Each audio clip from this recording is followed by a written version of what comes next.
समय भगवान कन्हैया का आना हुआ और जैसे ही भगवान को आते द्रौपदी मैया ने देखा तो भगवान से कहने लगी, प्रभु अगर अभी और कसर हो, क्योंकि हमारे 5 बेटे थे, 5 मारे गए, अगर प्रभु और कोई बात हो और कोई कसर हो तो इसी वक्त उसको भी पूरी कर लीजिए। प्रभु बोले यह ठीक है, पर कुछ करो विचार, नहीं किसी के भाग्य पर और मेरा कुछ अधिकार।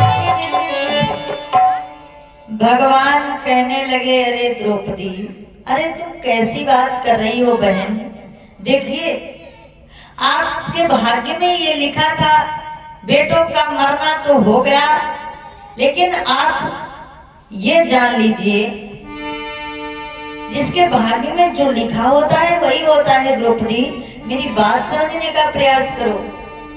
द्रौपदी मैया ने कहा, नहीं प्रभु सब हो गया, अब मेरे पास में क्या बचा, हमारे 5 बेटे थे सब मारे गए। उसी समय भगवान ने कहा, सुनो कि मौत का समय जो निश्चित है वह उसी समय पर आएगी। मौत का समय, जब जिसकी मौत आ जाती है ना, वो घड़ी कभी टलने नहीं पाती है। आपके बेटों को मरना था तो मर गए। कि मौत का समय जो निश्चित है वह उसी समय पर आएगी।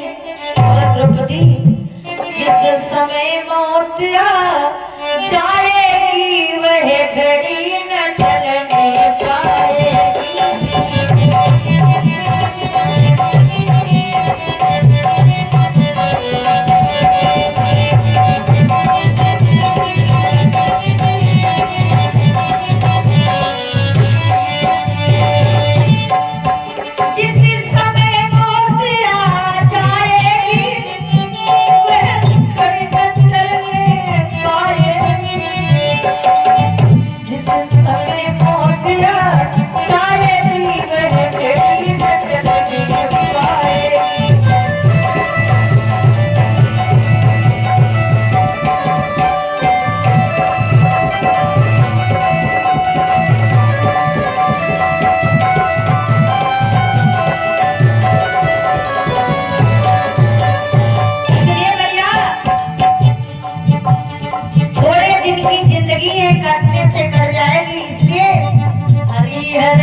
आज द्रौपदी मैया फपक फपक कर रो रही हैं। बेटा, अरे बेटा बेटा चिल्ला कर कहती हैं।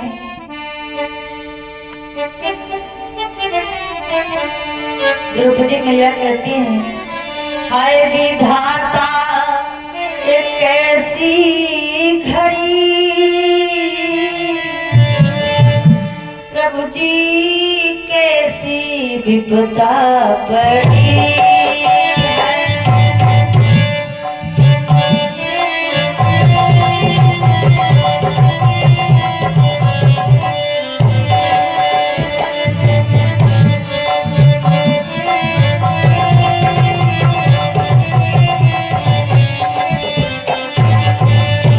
और विधाता ये कैसी घड़ी,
समय भगवान ने कहा सुनो, जिसका जब भगवान के घर से बुलाया आ जाता है तो वो रुक नहीं पाता है, इसलिए द्रौपदी आप धीरज रखो।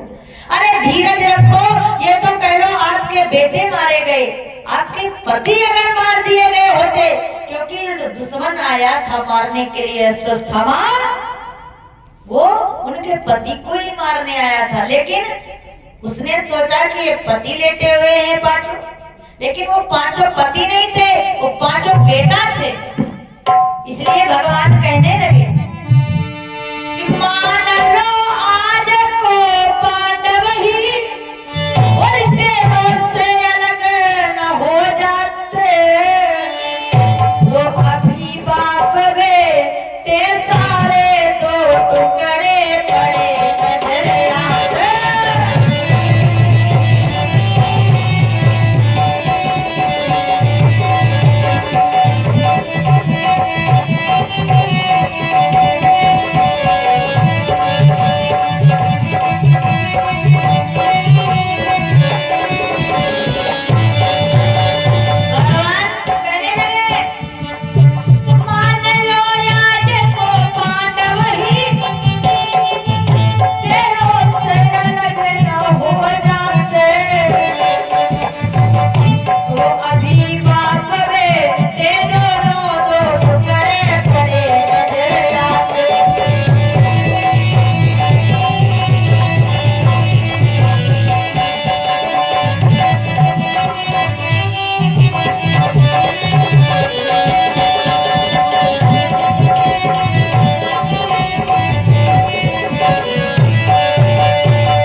भगवान ने कहा इसलिए आप चिंता मत करो।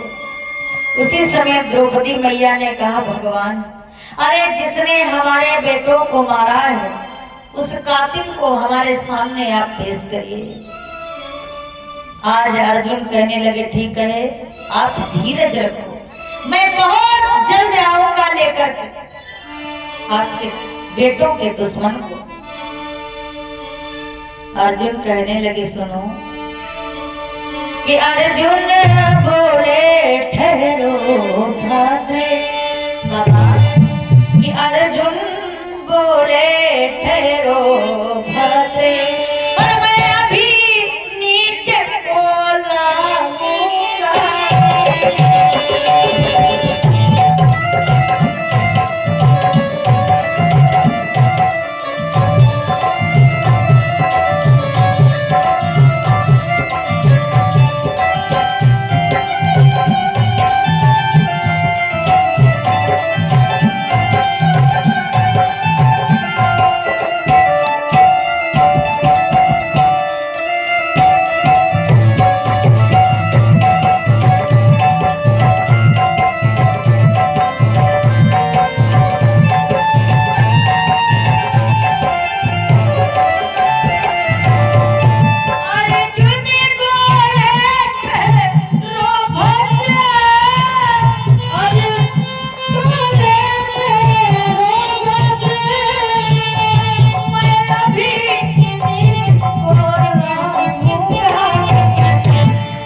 अर्जुन कहने लगे आप धीरज रखो, मैं जरूर जाऊंगा लेने के लिए।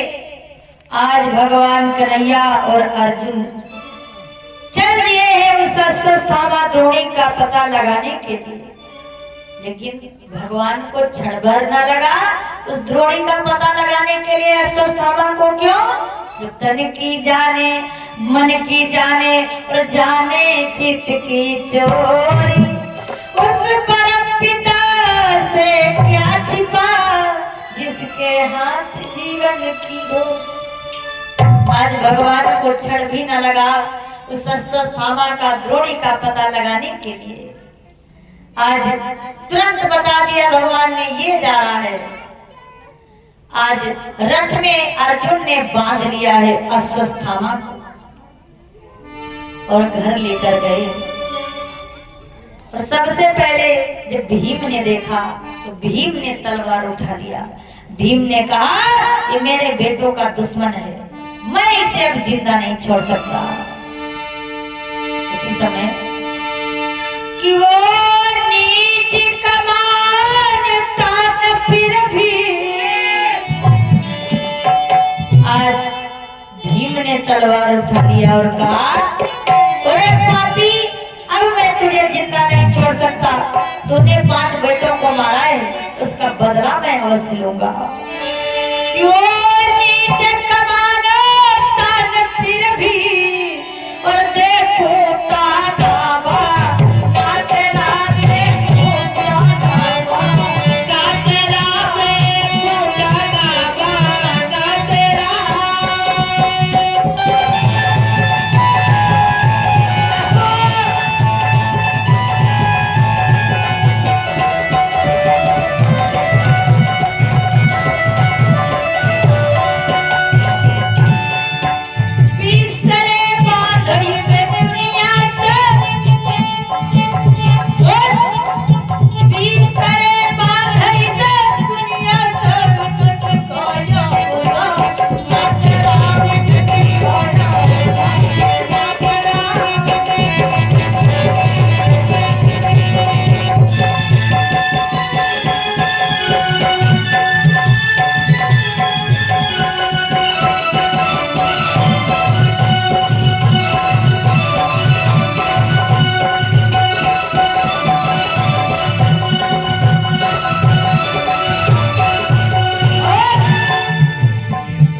मैं इसके सारे टुकड़े टुकड़े शरीर के कर दूं या इसके सारे तन की खाल उतारूं? मुझे बता दो सही। द्रौपदी मैया के सामने आज अश्वत्थामा गया है, कहने लगा प्रभु आप हमें माफ करें। अरे बहन आप हमें माफ करें। क्यों? अगर आप मरवा भी रही हैं तो ये आपका न्याय हो जाएगा, लेकिन अगर आप हमें छोड़ देंगी तो ये हमारी दया हो जाएगी। इतनी बात पर द्रौपदी मैया ने कहा ठीक है, इसने हमारे बेटों को मार दिया, हमारे बेटे तो वापस आएंगे नहीं, इसको छोड़ दिया जाए। तब भगवान श्याम सुंदर मुरलीधर मनोहर कहने लगे वाह द्रौपदी वाह, ये जो पृथ्वी मैया टिकी है ना, आप ही जैसी अबलाओं से नारियों से ये पृथ्वी माँ टिकी हुई है। बलवानों की पुरुषों की यदि इज्जत होती है तो आप जैसी महिलाओं के कारण। धरती करड़ी है थमी हुई और ऐसी सुशील महिला महिला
जैसी अबलाओं से, नारियों से।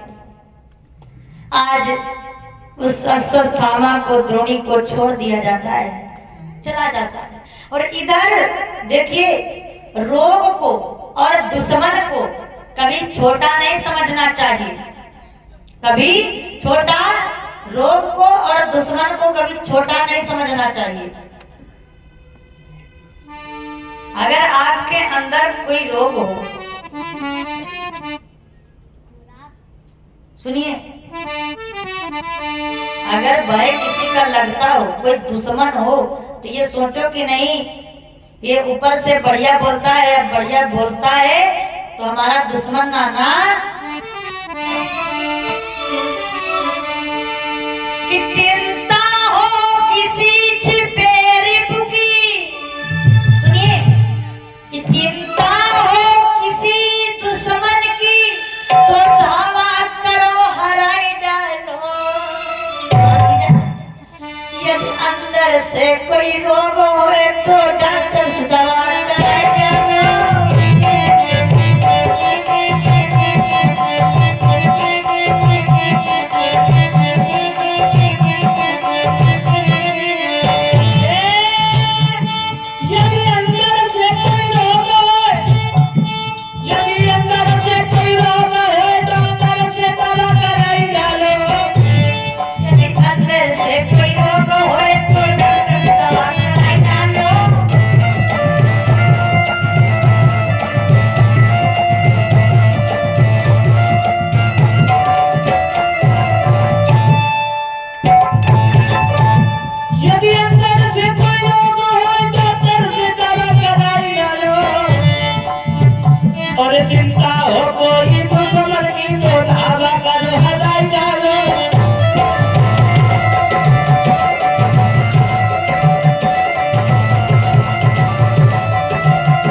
सतगुरुदेव भगवान की, उमापति महादेव की जय हो। उधर छोड़ दिया दुश्मन को, चला गया, लेकिन इधर ये लोग सही से नहीं बैठ पाए थे कि उसने फिर विश्वासघात कर दिया। परिवार सहित सही नहीं बैठ पाए थे, उसने दोबारा से विश्वासघात किया। क्या? उनके घर में जो एक उत्तरा देवी नाम की बहू थी, उसने सोचा 5 बेटे थे, मैंने खत्म कर दिया, परिवार खत्म। लेकिन अंदर जो एक उत्तरा देवी बहू है, उसके गर्भ है, उसके गर्भ को भी खंडित कर देते हैं। और जैसे ही उत्तरा देवी बहू का भीतर ही भीतर गर्भ जलने लगा, वो भगवान कन्हैया के पास रोती हुई चिल्लाती हुई आई है और कहने लगी, मामा जी, कि मामा जी यह क्या गूढ़ भेद और कुछ समझ न मेरी आता है।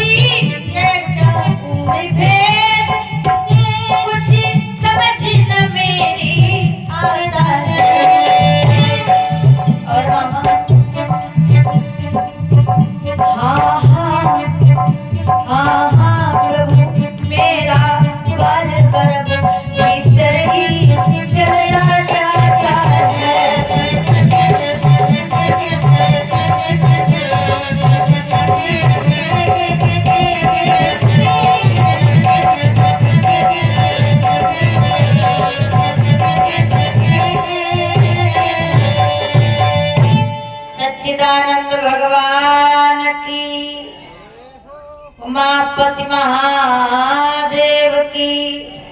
आज उत्तरा देवी कहने लगी, मामा जी, पता नहीं क्या कारण है, भीतर ही भीतर भीतर ही भीतर हमारा गर्भ चल रहा है।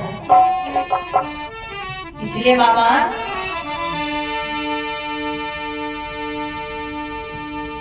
भगवान तुरंत जान गए कि फिर से अश्वत्थामा ने यानी द्रोणी ने विश्वासघात इस परिवार के साथ में कर दिया। मोहन भगवान कन्हैया कहने लगे, उसने फिर ब्रह्मास्त्र चला दिया है कि ये कुल मिट जाए। यों कहकर भगवान ने किया उसे भी पान, जले हुए उस गर्भ में डाले फिर से प्राण। ऐसा कहकर भगवान कृष्ण कन्हैया मुरलीधर मनोहर उस ब्रह्मास्त्र को भी पान कर गए। उस जले हुए गर्भ में दोबारा से फिर से प्राणों को डाला है। धीरे धीरे समय जब व्यतीत हुआ तो भगवान कन्हैया का यानी महाराज परीक्षित का जन्म हुआ। और जब महाराज परीक्षित का जन्म हुआ तो घर में अपार खुशियां छाई हुई हैं। किस प्रकार से कि ललना छविदार भयो रे ललना, छविदार भयो रे ललना, ललना छविदार भयो रे ललना।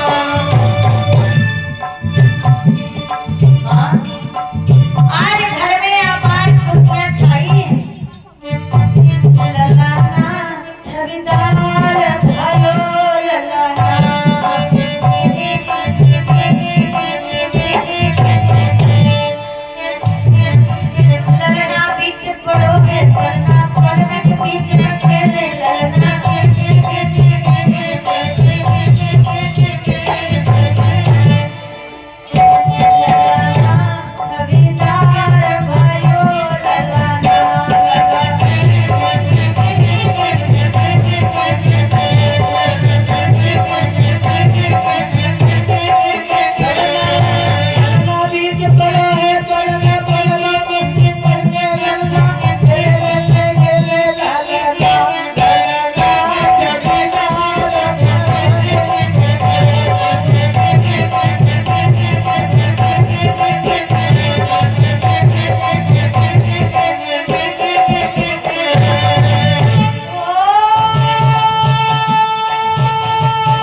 रुपया को थोड़ा काटते हैं। जय हो सुनील भैया जी, बधाई दे रहे हैं। महाराज परीक्षित का जन्म हुआ है बाबा। तुम दिन हुआ कहाँ दिन? अरे बाबा अब तो भी बेईमानी है। उठा को दे दी तो दे पैसा। हाँ होगा। अरे बाबा पैसा क्या करता था? कह भैया हो रहा हूँ। हमारे रजन बाबा, रजन तिवारी बाबा जी 10 रुपए महाराज परीक्षित के जन्म में दिए हुए हैं। दान धर्म के लिए बढ़ते रहिएगा। प्रेम से बोलिए सच्चिदानंद भगवान की जय, उमापति महादेव की जय हो, सतगुरुदेव भगवान की जय। अरे सुनील भैया साउंड सर्विस जिनका चल रहा है, इनके द्वारा 10 रुपए का दान आया हुआ है। ओहो, आइए 2 बार भगवान का सभी लोग नाम बोले। ऐसे बैठे हो जैसे लग रहा है कि नींद में बैठे हुए हो। मान है इसलिए कहना है कि ओ मैया हरि गुण गाइला, काशी राम ओ दादा हरि गुण गाइला, फिर न मिली है जिंदगानी।